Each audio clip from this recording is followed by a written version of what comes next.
150 Holocaust historians across the United States were recently contacted about a verifiable error in the historical record surrounding the First Hadamar Trial. 3 responded. Only 1 acknowledged that he had read the primary source document at the center of the error. He thought the analysis was probably correct, but he offered no help in amending the record. That response raises its own questions, as does the silence of the other 147. Here is the error. At the end of World War II, Allied prosecutors tried 7 defendants for the murders of 476 Soviet and Polish nationals at the Hadamar facility in Germany.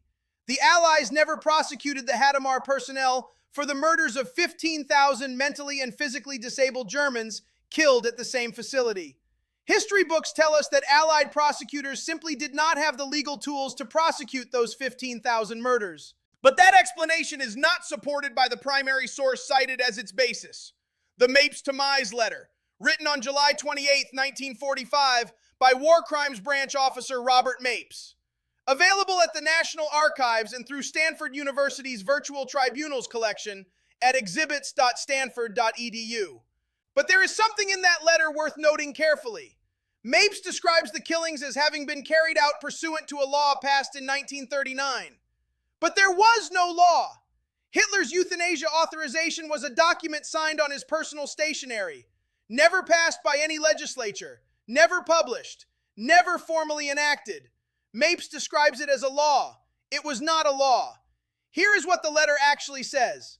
This is so because there appears to be no substantial evidence that those Germans who were killed were not, in fact, incurably insane.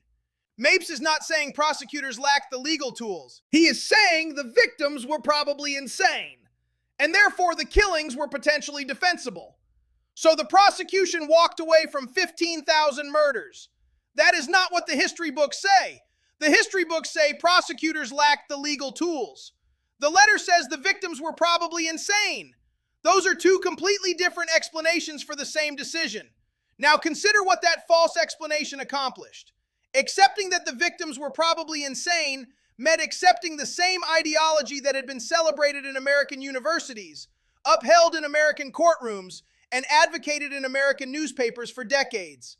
American prosecutors could not prosecute in a German courtroom what American scientists had been practicing and celebrating in American institutions.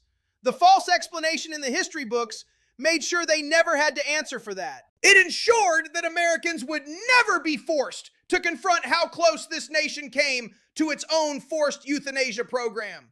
How many Americans are even aware that over 60,000 of their fellow citizens were forcibly sterilized under state laws during the 20th century?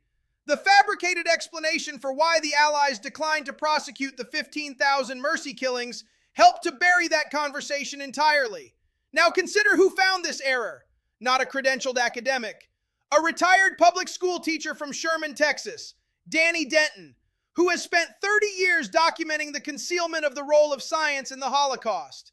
If 4 states restricted the teaching of evolution because of the role Darwinism played in the deaths of 6,000 Belgian civilians in World War I, why did the Holocaust produce no equivalent reckoning against science in America?